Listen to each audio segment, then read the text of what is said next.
In 2 minutes, I will be teaching you how you can help your child read and spell the vowels A, E, I, O, U with the correct phonic sounds and visual cues. Ready?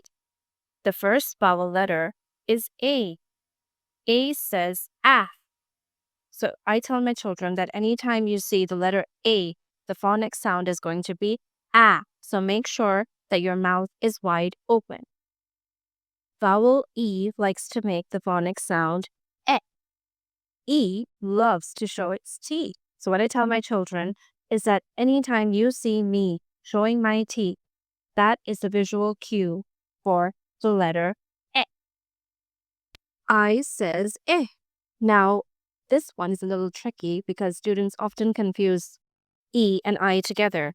So whenever we're reading, I tell my students, if my eyebrow goes up, that means it's a letter I word.